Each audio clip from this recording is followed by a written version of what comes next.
All right. Well, I'm pleased to be joined by Tamika Baskin, who recently joined Aeon's property management team as portfolio director. Tamika joins Aeon with an extensive background in affordable housing leadership. Over her career, she's worked in nearly every aspect of property management and most recently led a property management team at the Minneapolis Public Housing Authority, an organization she had been part of for more than 23 years.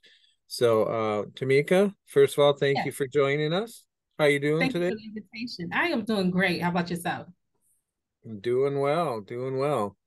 So, yeah, just to get started here, it sounds like you have a great background in housing leadership, affordable housing. So I want to talk about that for sure. But first of all, how long have you been with Aon now? When did you start your new role?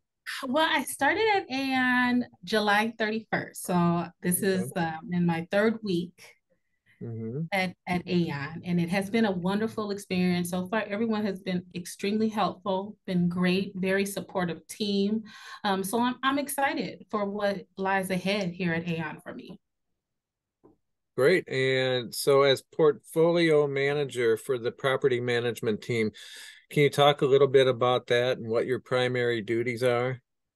Well, as the portfolio director at Aon, I'm still trying to figure that out, right? I'm still trying to figure out my day to day. But overall, I am responsible for guiding and supporting the site managers and their team to overall, complete the mission of Aon. What support do they need from me? How are we managing the properties? Financially responsible on a day to day while providing that quality customer service that we want our residents to have. So I'm still learning my day to days, but overall, I'm here to really support the team that I have now. Okay. So Aon and we know that Aon's a nonprofit developer, owner, and manager of more than 6,000 or almost 6,000 affordable homes in the Twin Cities area, and is tackling the affordable housing crisis that lingers in the aftermath of the COVID-19 pandemic. Um, Tell us a little bit more about that and the crisis that we're facing now on the affordable housing front, and especially since COVID.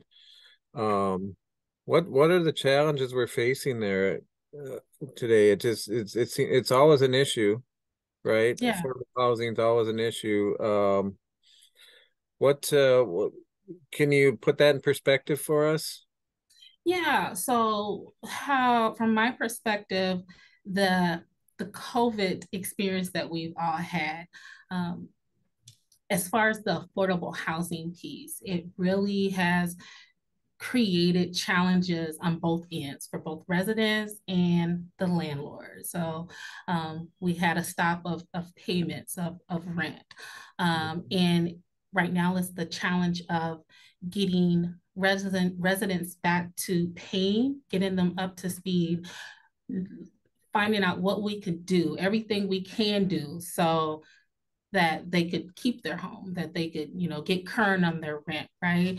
And still recovering as a landlord of that financial loss as well. We also experienced in COVID the rise in, well, not the rise, but understanding those mental health challenges that can come with an experience in COVID, and how residents have to balance, between maintaining their homes, and then also supporting their families as well. Mhm. So in the COVID, some people lost jobs, some people lost income. So they're really still in recovery. So as a landlord, being supportive, being sensitive to those challenges that they've experienced while moving forward for financial gain. Mhm. Yeah, Mhm. no, the mental health, even before COVID, it was a challenge. But what social services, like where can we get social services to help individuals go through those challenges that came along even before the COVID hit? So the COVID was more of a pause that we've experienced where those challenges beforehand just increased. Mhm. Um, Mhm. yeah, so Okay. And just to circle back a little bit, when you talk about your as portfolio director, can you give us a sense of the how many units we're talking about there in that portfolio and kind of where your housing assets are and just kind of to understand the scope of it? right. So my portfolio has not been solidified yet, but I will have anywhere to from 600 to 800 units, Mhm. ranging from the areas of downtown Minneapolis. So East Village would be one of them. I'll have one in Bloomington, Blooming Meadows North, and then also in Edina, Sound on 76, and then moving over to the north area, Carrington and Brooklyn Center. Okay. Okay. And we mentioned in our introduction that you were with the Minneapolis Public Housing Authority for 23 years. Tell us a little bit about that. What sort of hats did you wear there, and what was that experience like? Sure. So I started at Minneapolis Public Housing Authority. My official job with them, my first one was the receptionist. And I went to Minneapolis Public Housing based off an internship that was supported and encouraged by one of my mentors and greatest supporters right now, the former CEO of Minneapolis Public Housing Authority, Ms. Cora McCorvey. So through the program that she implemented with a local agency, I was able to obtain a internship there. And I had several positions from the receptionist to the eligibility technician, worked in Section 8, was the property manager of a downtown high rise of Minneapolis Public Housing Authority. And then before I came to Aeon, was one of their regional managers overseeing around 944 units in Northeast Minneapolis. Mm-hmm. Okay. So it was an experience over at Minneapolis Public Housing. I'll forever be grateful for them.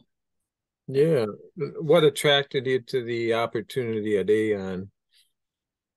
Sure. So, with my experience at Minneapolis Public Housing, it was mainly in the public housing side of it.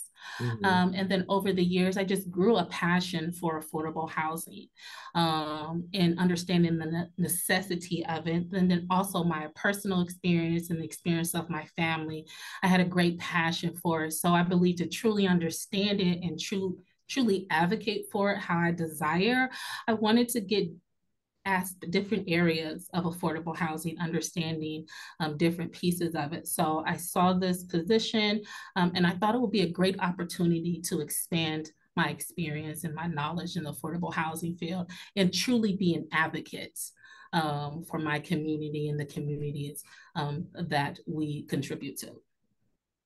Okay. You mentioned your personal experiences. Do you care to expand on that at all, or did you? Yeah, Yeah. no, sure. So I grew up in a public housing authority with my mother, Mm-hmm. two different ones. One was a really great experience where they valued it, and one was a not so great experience. I've in my younger years, I was displaced. When I first went out on my own and my first apartment, it got too expensive, so I just couldn't afford there.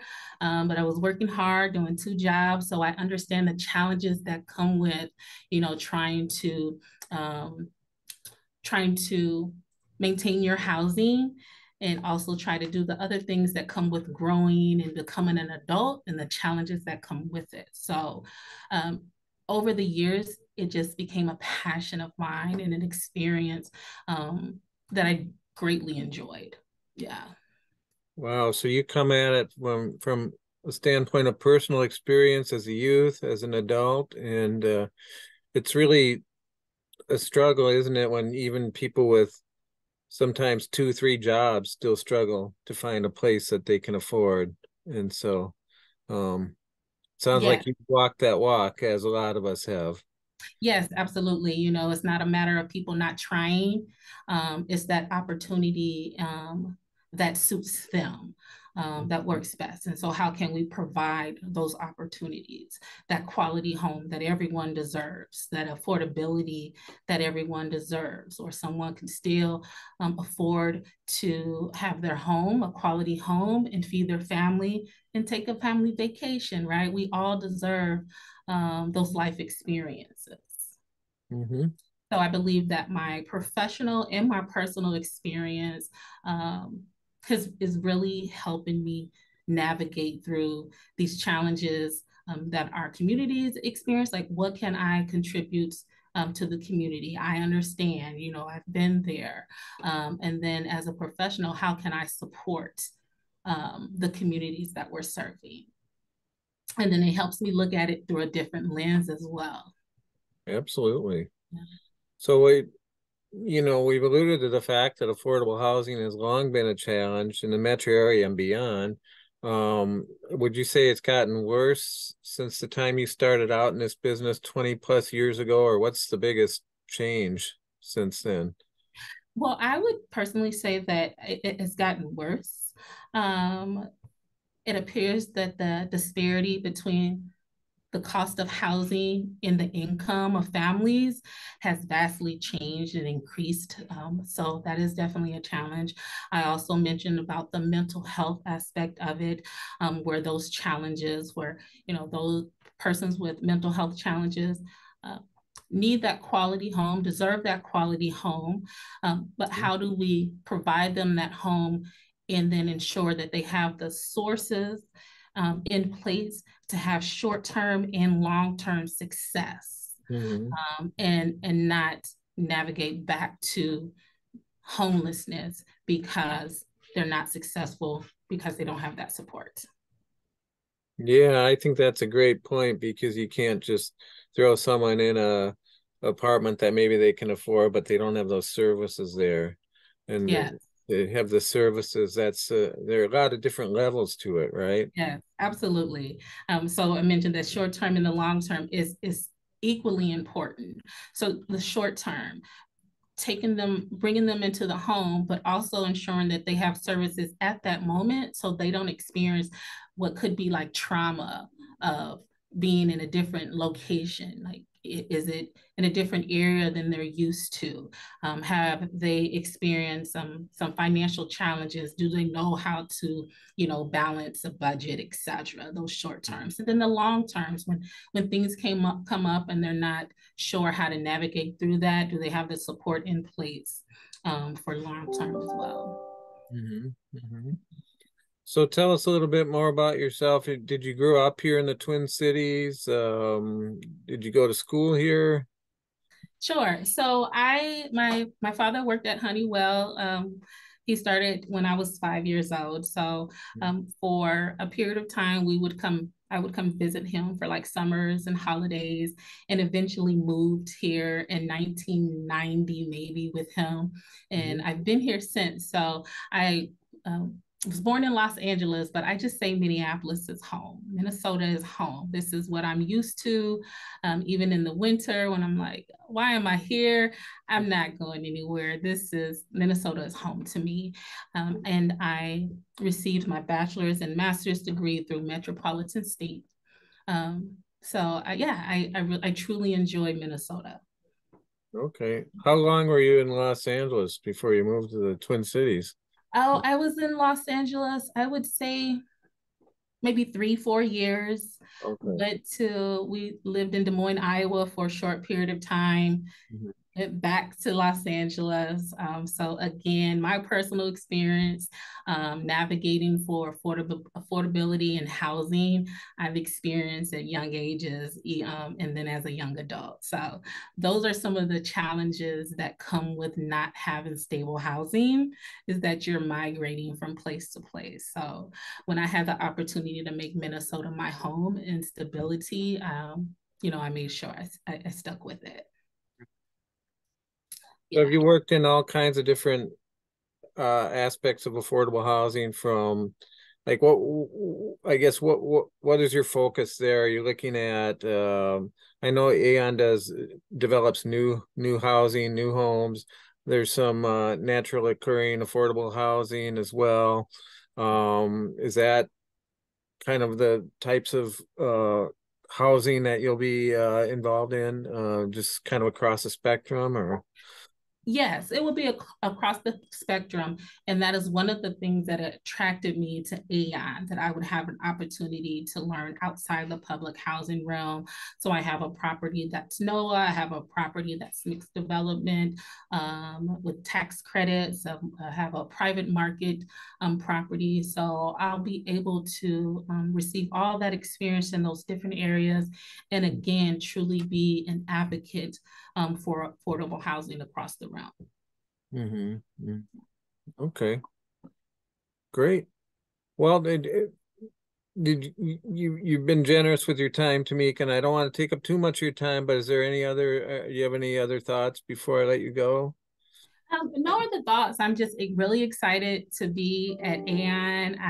Again, everyone has been wonderful, uh, extremely helpful and supportive, and the team is solid. So I really look forward to learning and contributing to the team, learning the Aeon way is what I've been seeing the last couple of weeks, but also bringing my skills and my experience and contributing to the team as well. So I'm excited for this journey.